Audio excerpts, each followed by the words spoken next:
Your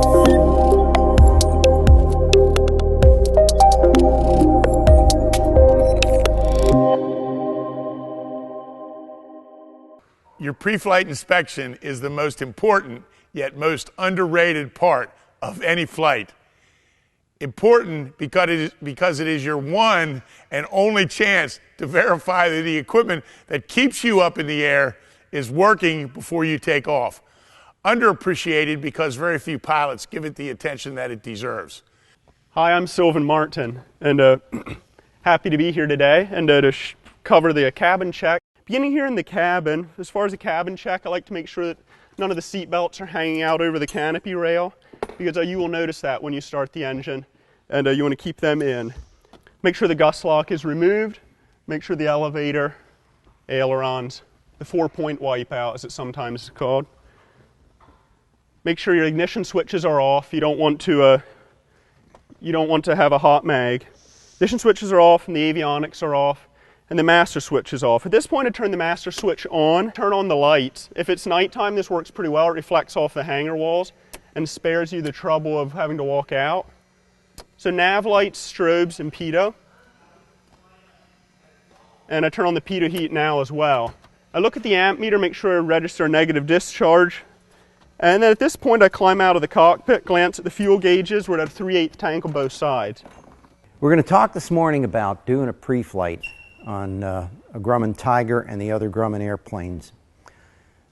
So, when I get out of the airplane after doing the cockpit checks, first thing that I do is look at the underside of the airplane. Now, this is part of your physical training regimen, because the way I do that is to come down here and look at the belly of the plane. I'm looking for signs of excessive fresh oil. I'm looking for signs of excessive burnt products in the exhaust. I'm looking for the static port. Don't touch the static port, because you don't want the oils and things on your fingers. Even that little bit of skin oil getting into the static system can clog up the system. So look, but don't touch. And I've got my flashlight handy. I'm going to take a look, make sure that static port is clear.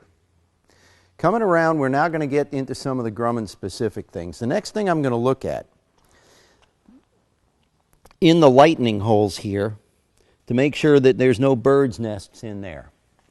And if you park your plane outside, it's not a matter of if, but when you find some bird nest debris in there. And it's tricky to pull it out. You'll need some kind of device with little claws you can pull things out with. Some people put either aluminum tape over them, which I don't recommend because now you're encouraging the corrosion.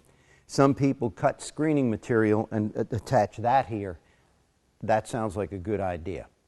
I don't have any problem with birds in my hangar, so I haven't done that. I'll go ahead and get free movement of the elevator, and then I'm going to make a check to see if the elevator is adjusted evenly. I'm lined up here. I'm going to look over at the other side, and I can see that the other side is also even with the stabilizer. Now, what can happen is that over time, the bolts in the tail cone, which hold the elevator mechanism together there, can get a little bit worn, and the bolt holes get elongated, and then you can start to get a mismatch. And it's important to catch this early, because if the bolt holes get too elongated, they can't be repaired. You have to replace the assembly. And repair is a lot cheaper than replace. Coming around to the back side, just again, free movement, making sure that the trim tab is moving freely, as well as the elevator. Now here we get to another spot where I'm going to go ahead and look inside the tail cone. Now, to see this, we'd have to pull the tail cone to really see what I'm looking at. But I'm going to go ahead and look inside, and the flange that holds the elevator assembly has 4 bolts, one in each corner where it attaches to the aft closure bulkhead. You want to look at the flange around those bolt heads for cracks. If you see cracks, you need to ground the plane and get a new flange, because if one of those things breaks, the whole elevator falls off, and then the plane gets really hard to fly. I also check the rudder for free movement. Now, you know, we've got the placard that's on many of these that says no push. So if you're going to do this, do it here where the rib is. So you're not using the skin, you're using the rib to move it. Just check for free movement and it comes back to the center. Also take the opportunity to look up at the tail light, at the beacon assembly, make sure that is secure. I remember one time many years ago on our old Cheetah, walked out to the plane and the jelly jar light was hanging by the wires. Probably landed that way. Trim tab, I'm looking at the trim tab to see that it is secure, the rivets are in place, it is secure, and it hasn't separated from the rudder. As we come around the side here, I forgot to mention on the left side, we're next looking at the trim arms here. And these trim arms, you see how this bolt is stationary and the trim arm slides up and down on the bolt. What we're looking for is to see that when you're in normal flight, you see how far aft the bolt is on the trim arm. So what I'm going to do is I'm going to look at the trim arm and this spot where the bolt sits in level flight and see if there's any indentation.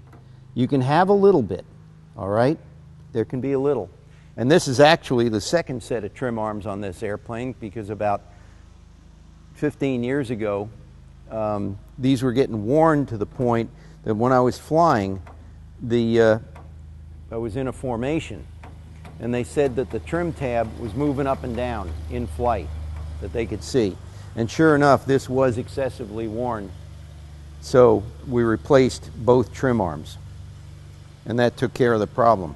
You also want to make sure that the cotter pin back here is installed, and if you don't have one of these big washers, they didn't come from the factory that way.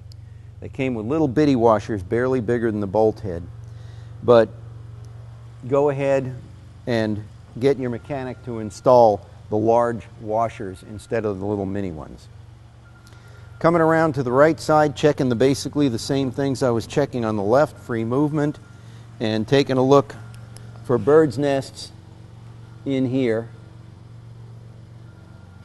No sign of any material.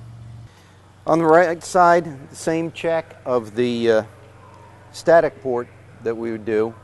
Now I'm going to take a look up here at the dorsal fin, and what you will see is cracks that will develop radiating from the rivets. I should have checked that on the other side. Pretend that I did. And when you see cracks developing, it's time to replace the dorsal fin. Obviously the ELT antenna here, making sure that's not broken off, because if it is, it won't work nearly as well. COM antenna, checking for sealant and security. And then we'll be coming down to the right-hand step. As we come to the right-hand step, we're checking the step for security.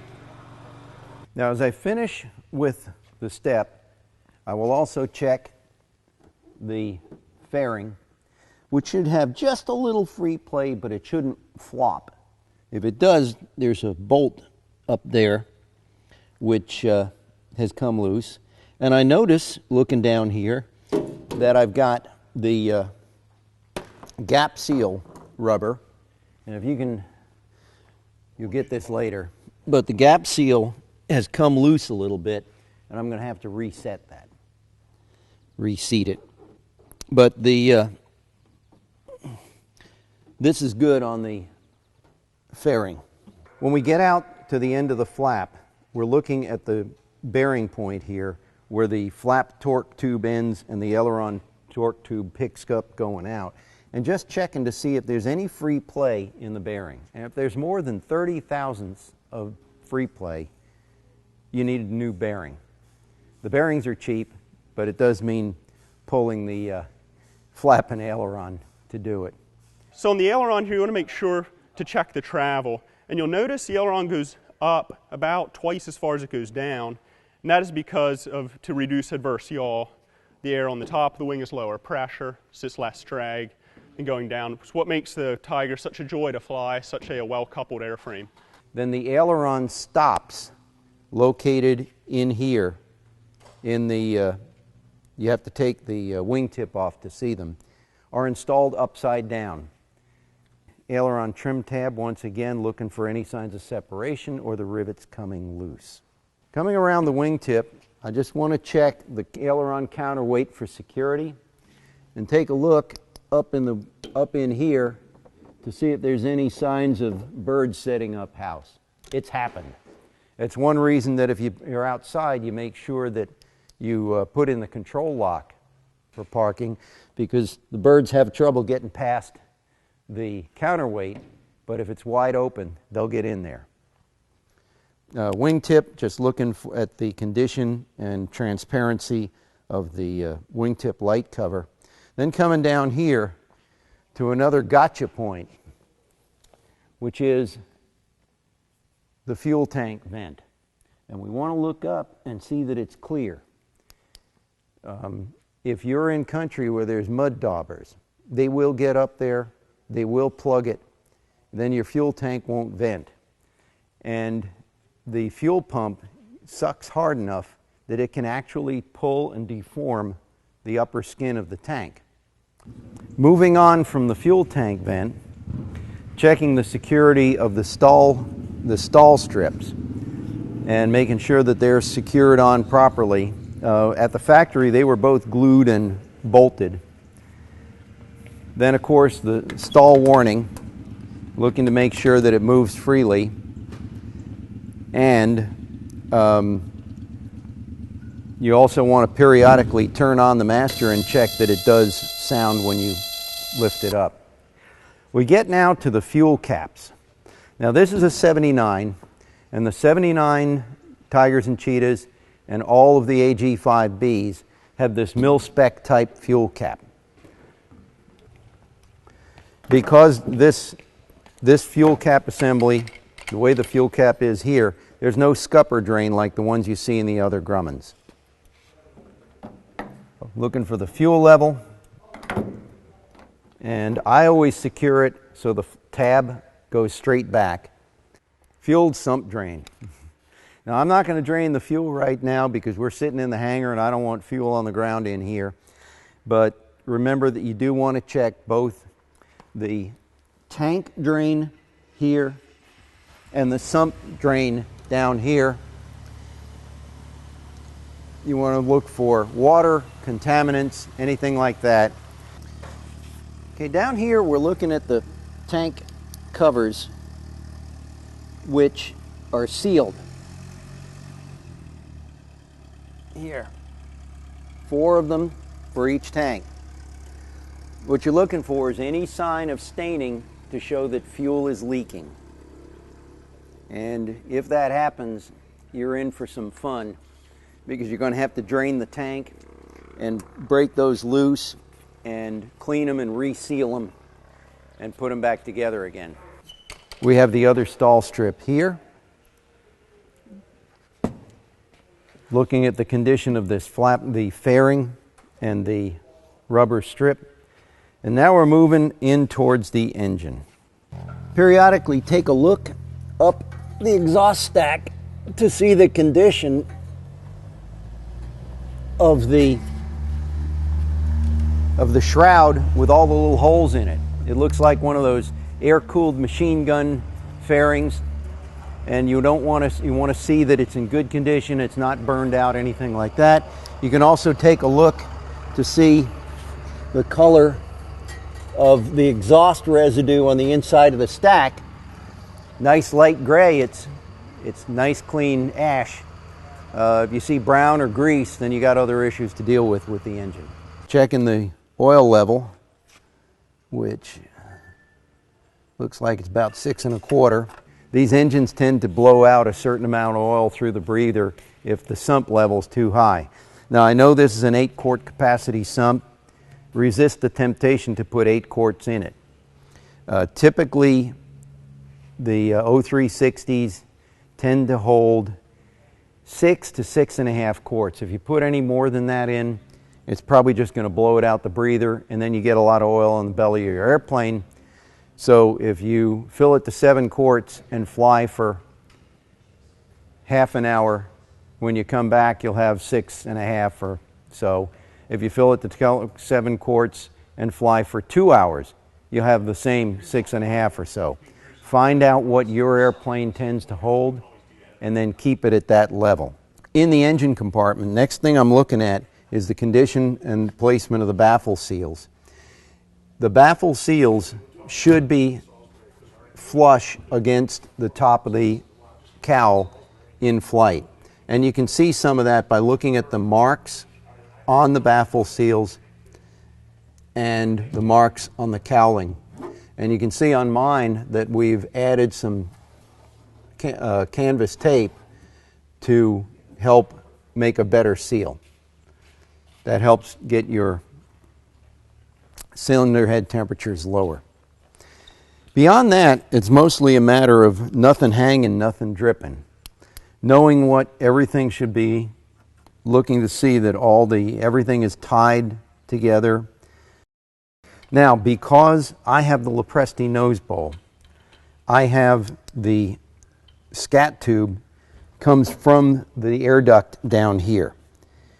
Now, Bob's Tiger has got the stock induction system where the air comes in through the baffle and through this flange. And when I look at it, I'm looking to see that it's tight and secure and that there's no leakage. This Adel clamp isn't real good at securing square things. Now, this looks pretty good right here, and then it comes through, and I see that one nice thing is somebody put some RTV or something there to pad this and keep it from beating itself up on the engine mounts. Also make sure that the baffle seals come together neatly here. Sometimes you may need to put a little pop rivet there and a little RTV on it to keep it from scratching up the cowling to hold the baffle seal properly here. Mine sits pretty good. Looking inside for any sign of leakage, oil, any loose wires, any fluids on the inside of the engine compartment. All looks pretty good except for that spark plug wire. I'm being pretty careful about how I pull this strut away because I don't want to stress it right here. So I've got fingers behind so that I can rotate it out. Coming down on the cowl, making sure I get the pins inside so they don't scratch up the paint here. And now we're secure. I've got both tabs flush. Checking the leading edge of the prop for nicks. Both sides. You hear that nice, not a dead sound. If you do this and don't hear that nice ringing, you may have a crack somewhere in the prop. Very bad news. Checking all this. This has the heavy-duty spinner. It's got 2 rows of bolt heads. Checking around, make sure none of them are loose. And one other thing you can check, I'm turning it backwards, you notice, is up here in the air duct where the baffle seal material comes off. Sometimes you'll find that it is slipped down and is actually hanging in front of the cylinder a little bit. This baffle seal should be tucked up and inside the gap between the inside of the inlet and the top of the nose bowl. So you want to see that that's up there, otherwise you'll lose some cooling. When it comes time to check this cast ring nose wheel, very important that the that the fork stays on. It's held on by a cotter pin. One thing I like to do is, instead of a mirror, I like to use my selfie camera, being as I already have my iPad with me, and just simply stick it down underneath, and the camera focuses.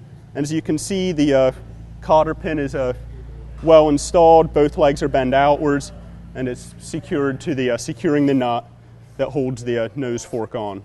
Landing light, good on the screws that hold it in. Coming around to the side. Checking pretty much the same things on the left side of the engine compartment that I was checking on the right side. Looking for any sign of wiring issues, looking for any signs of corrosion, anything on the cylinders, looking for any sign of things hanging or dripping, fluid, wires, all that sort of thing. Looks good. So I'll button this one up. Again, the baffle seal conditions, good touch here.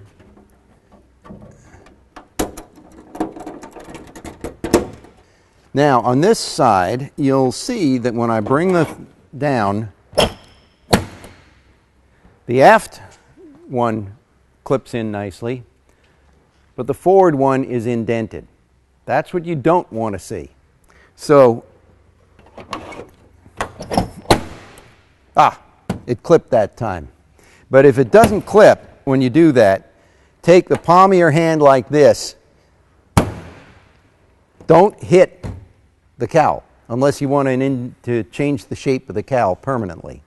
But if you do this, it won't put any indentations in the cowl. Looking here at the cooling inlet for the avionics, and then the NACA scoop for your cockpit cooling. And coming around this side, doing the usual things that we did on the other side. Looking at the rubber strip, this one's good. Security of the wheel fairing. Condition of the rubber boot that goes on the landing strut. Just give it a good check before flight, and you probably won't get surprised in flight. And the way you'll check that is to go around the back side of it and feel if there's any separation of the rubber at the back end. So to inspect the amount of brake material, I like to use the selfie camera again, and you simply can put it right up against the tire pretty much and move it back. And as you can see, the caliper is centered here. As you move back, you can see the amount of brake material remaining on both sides. Looks like we have about a good 1/4 to 3/8 inch yet on both sides. The one advantage to this over this flashlight inspection is I can actually see the amount of brake material remaining on the caliper towards the tire. Otherwise, from the bottom, it's a little harder to check that without an inspection mirror. Now I'm looking at the tires, and I can see that I've got good grooves on the tires, both the main and on the nose tire. I've also got a good idea in my head of how much bulge there should be in the tire. And I know about what the tire should look like with the correct pressure, because it's kind of hard, we all know, to check the pressure if you've got fairings on. And that's being able to eyeball it and decide when I really need to go stick the tire pressure gauge on it will save you a lot of sweat and strain. Coming back around this side, checking the same things at the other side, looking at the fuel cap, looking at the fuel level, condition of the O-ring, and making sure it's aligned.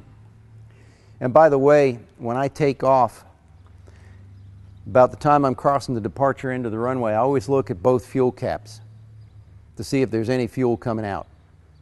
Because once you get about 100 miles an hour of airflow over there, it'll start sucking fuel out of there if there's any leakage or gaps. And that's a good time to find out about it rather than 2 hours into the flight when you realize that you don't have quite enough fuel to get where you're going. Outside, continuing the stall strips, check for security. Wingtip cover.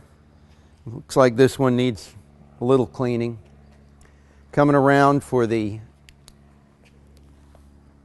pitot tube.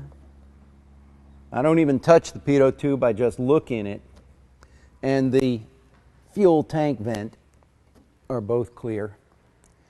And then all the things we checked on the other side. The aileron bearing, the flap aileron joint bearing, looking at the flap bearing plate that I have on this side compared to the roller on the other side, and the inner bearing on the flap.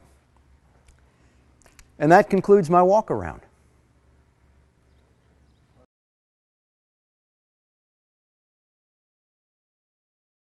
Now, we have here a 1974 Traveler. Remember, I mentioned on my Tiger about taking a look at the tires, and if you take a look at this nose tire, you see the way it's a little lower and bulged out, and the wall of the tire is almost touching the ground. That tells you this tire needs air. Also, coming over here, this has the 72 through 78 fuel cap assembly, and if we can take a closer look, you can see the fuel cap is completely different. There is a rubber gasket here which you want to check for condition, make sure it's not dry rotted or anything. We also have the scupper drain, that the fuel tank inlet is here, and then around it is kind of a moat, and any fuel that flows over the top is going to go into that moat, and then there's a drain line that runs all the way out. Right here is the drain from the scupper. So if it overflows, it's coming out here and it'll piddle on the ground right there. So if you fill the airplane on a hot day with fuel that isn't that hot, as it expands, you'll see it dribbling out. And that's one good way to find out if your tank is full. The scuppers have been known to separate from the upper wing surface. So always take a good look at the integrity of the scupper assembly and make sure that there's no separation up here. That's another one that's kind of hard to fix without taking the fuel tank apart. The Traveler has a completely different tail assembly, which it actually donated to the AA-1C model. But the AA-1C Lynxes have this same horizontal stab and elevator assembly as the Travelers all have. The Travelers also have a ventral fin in addition to the dorsal fin, which has to be checked for security. And also, we have a ventral fin, this big slab here. The tie-down ring is attached to the aft closure bulkhead, but it's on the left side of center.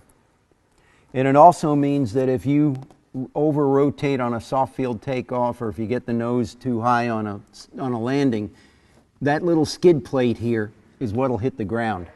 And that's what you would check for signs of the tail strike. And if you've had tail strikes in these planes, you need to do the inspection that's in the AA-5 maintenance manual to look at the attachment where the horizontal stab aft spar attaches to the bulkhead in the fuselage section. There's also a counterweight in here, which you want to check for that it is present and it is secure. Free movement, no play in the bearing. And the trim arm assembly looks a little different here. I'm going to grab my light. Once again, you want to check, in this case, the cotter pin is on the inside, and there's no external washer like we saw on the tigers and cheetahs. But we want to check that, and again, if you can see where in level flight the point that it's going to be, and check to see in here if there's any sign of wear. You find just kind of a gouge down like that. Now the cowling assembly is completely different. The nose is completely different on the Traveler than on the Cheetah and Tiger, unless you're talking a 75 Traveler, which has a Tiger-Cheetah cowl. We'll open the latches. Notice a lot more space in this because the engine is physically smaller and a lot less wiring.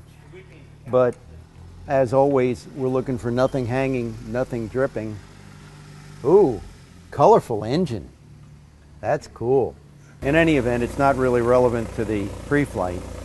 But once again, nothing hanging, nothing dripping. You just got a little more room.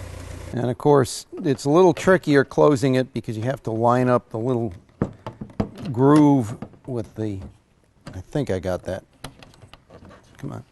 It's a lot easier in this with the larger inlet to check the tension on the alternator belt.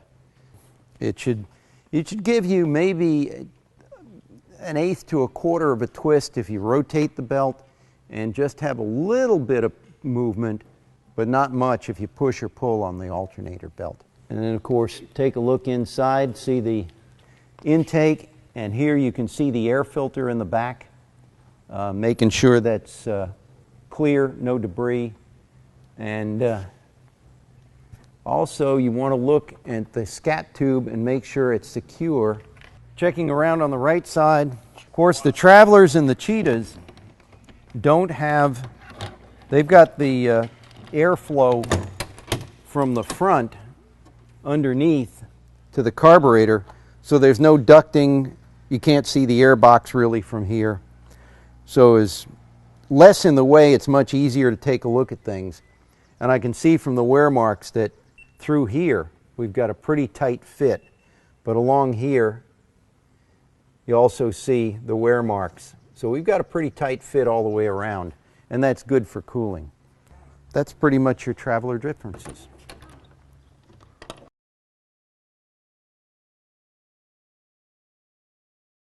Now we have the Cheetah, which the big difference is forward of the firewall. Externally, the difference is the presence of the triple louvers and the air inlet here with a NACA duct leading down to the wire screen. It's very important that you take a look inside there and make sure that the wire screen assembly is properly secured. There's nothing loose, because this assembly is the subject of an AD note, and there's either you have to replace it with a different design from the original, or else inspect it fairly regularly. Inside the engine compartment, it's the same as the Traveler, but you just got a little different shaped cowl to work around. Any questions? Is that it? That's it.